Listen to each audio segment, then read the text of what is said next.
এখন আমাদের মঞ্চে গান গাইবে মিস্টার ট্রিপলার। চিনচিন করছে হাই মন তো ভাই কাছে চাই, বুকে চিনচিন করছে হাই মন তো ভাই কাছে চাই। তুমি ছুঁয়ে দিলে হাই আমার কি যে হয়ে যায়, তুমি ছুঁয়ে দিলে হাই আমার কি যে হয়ে যায়। এখন গান গাইবে গেমিং উইথ তালহা।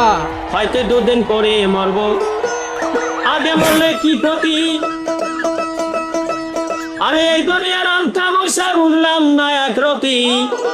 আমার ঘরের রমন জনকাল নাগিনী, ঘরের রমণী জনকাল নাগিনী। সুযোগ পাইলে কিছু ছাড়লো না রে, আমি পারি না আর পারি না। আমি